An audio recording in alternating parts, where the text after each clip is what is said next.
Welcome to the second lecture on Gray's Elegy. In my last video, I have discussed the first 20 stanzas, and what we did notice is the development of thought around death. We moved to the poet's stream of consciousness. In brief, it can be said that the poem in the beginning line announced the end of the day in statement and through images in the succeeding lines. The forefathers buried will never live again and enjoy life was emphasized by the poetic persona. A versified contrast was developed between the wealthy, the powerful and the poor, and the poetic persona spoke for the poor. In retrospect, the poetic persona reflected on the hidden potentialities of the countryside people who are now dead. So today I shall be discussing the remaining stanzas and also the epitaph. So with no further ado, let's begin. In the screen, you can see the 21st stanza. Their name, their years, spelled by the unlettered muse.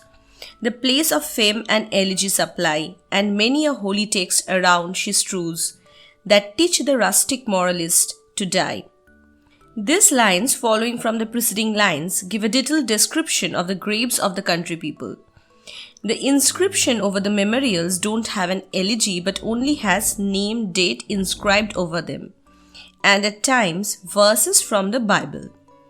The poetic persona through the last line of the stanza versifies the deep understanding that evolves out of the simple living of the rustic. He speaks of those who adds the verses from Bible as inscription and refers to them as unlettered muse since they were no poets. Now in the 17th and 18th century England, the families of the bereaved members who were basically from the cities used to hire poets to compose elegies. In many instances, the poets didn't personally knew the individual who had died, and they used the traditional formats and phrases.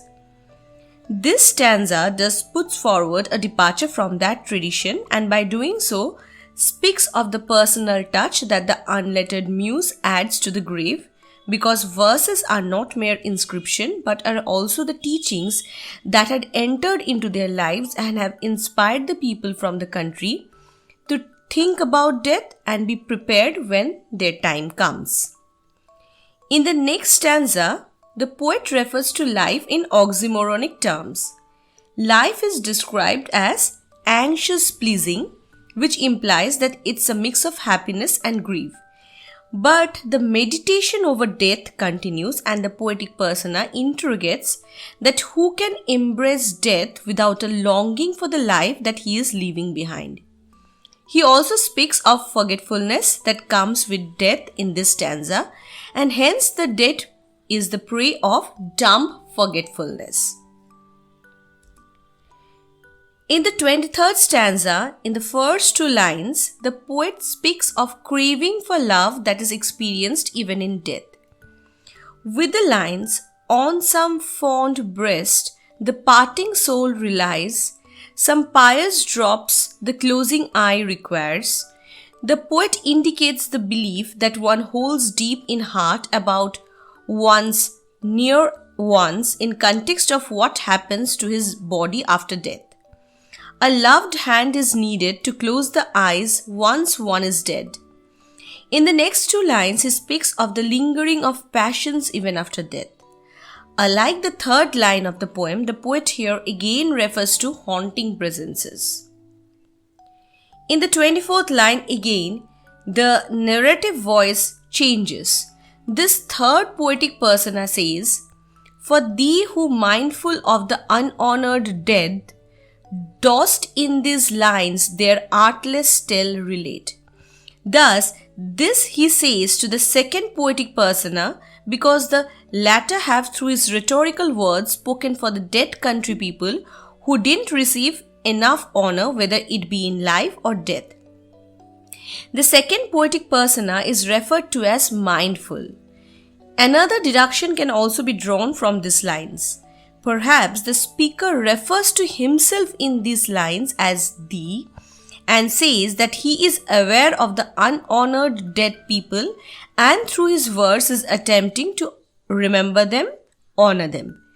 Since he has been speaking of forgetfulness and death, hence, in the last two lines of the stanza and in the next stanza, he imagines a dialogue so as to describe his fate.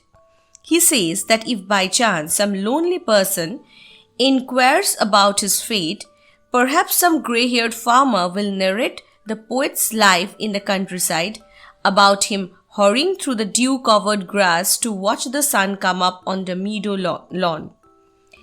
In the succeeding stanzas also, he refers to himself in third person and goes on to describe simple living and activities of his, as for instance, of his stretching out at the foot of the old beech tree, hopeless love, anxious or at times gloomy look amidst nature in the countryside. The conversation reaches its twist in stanza 28 and its climax in stanza 29. The farmer in the imagination of the narrator says, "One morn I missed him on the customed hill, along the heath and near his favourite tree. Another came, nor yet beside the reel, nor up the lawn, nor at the wood was he. The next with dirges due in sad array, slow through the churchway path we saw him borne. Approach and read, for thou canst read the lay, graved on the stone beneath you, aged thorn." Graved on the stone beneath yon aged thorn. The narration here is one of missing of the narrator who has versified about the dead forefather of the country on account of being mindful. The farmer fails to find him in the common spots, and this old villager says that dirges or funeral songs were played and that they saw the speaker carried slowly along the path to the church in a funeral procession. The main poem ends here with the old man's invitation to the passerby to read the speaker's epitaph. Finally, the poem is followed by an epitaph which the mindful narrator, the spokesperson for the honor of the poor people, for the people of the countryside, writes by himself and for himself. This is actually kind of tricky as well as interesting. Writing one's own epitaph, if it really is, undoubtedly has a deeper implication. Perhaps the poetic persona intends to avoid the fate of the country forefathers who are lying on the churchyard, or maybe he is anxious of being forgotten and hence comes up with this epitaph. Moreover, in the epitaph, the poetic persona and the poet intermingles, and the individual and the creative fuses in an elegiac verse. So now I'll explain to you the epitaph. The epitaph begins with the lines, "Here rests his head upon the lap of earth, a youth to fortune and to fame unknown. Fair signs frowned not on his humble birth, and melancholy marked him for her own." Thus, the dead mindful narrator is referred to as someone who is young and was not famous or had fortune, meaning wealth. A youth to fortune and fame unknown. Now, being unknown to fame and fortune ascertains the simplicity of his life, and in the next two lines, he emphasizes on his life and birth as uneventful. Contrary to all these blessings, his life was marked by melancholy. In the remaining lines of epitaph, he versifies the way he wants himself to be remembered. He wants to be remembered as a sincere, compassionate, generous man who was sad, but heaven showered his blessings on him in the form of a friend, and that was all that he desired in his life. Take a note of the 124th line. He gained from heaven, it was all he wished, a friend. Here, perhaps he is referring to his friend Richard West. So you can well understand that the poet Thomas Gray was a very sensitive person, and his friend's death has affected him. Perhaps he found it difficult to accept his death even after the passage of so many years. West died in the year 1742, and this poem gets published in 1751. I shall return to this point again when I shall be discussing the poem as an elegy.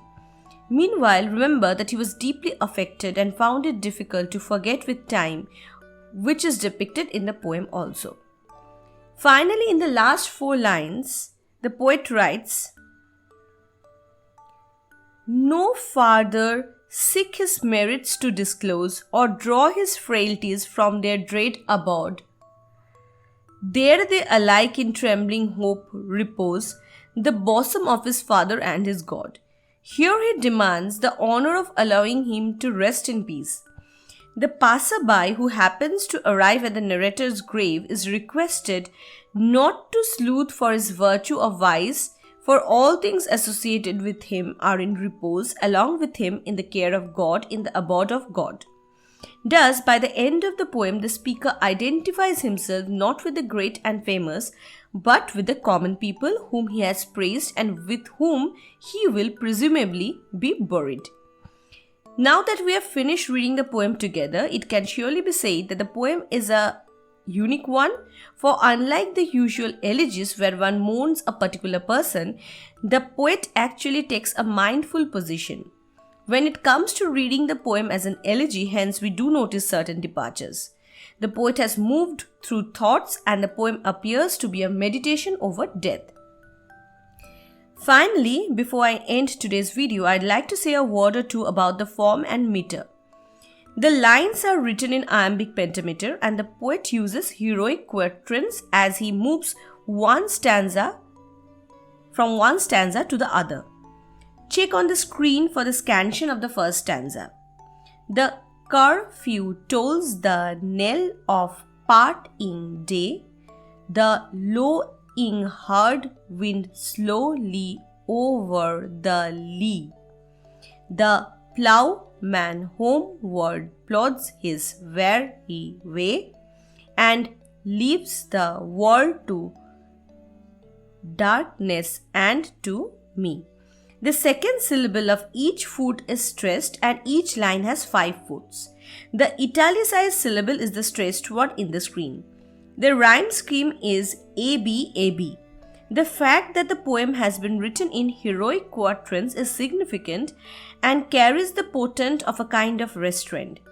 Heroic quatrains were usually used in heroic poetry, but by using it perhaps Gray was trying to suggest that heroic quatrains are absolutely appropriate for writing about this common people. He is trying to create a kind of parody through this verse.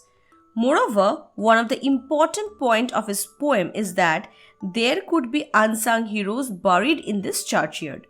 So perhaps this elevated fancy poetic form is being used to honor and glorify them, since they don't have fancy monuments over their graves. In this context, I would also like to give you an information. The heroic stanza, also called heroic quatrain, was called as Elegiac stanza after the publication of this poem of Thomas Gray. So finally, we have reached the end of today's video. Hope you all liked it. Thank you all for joining me.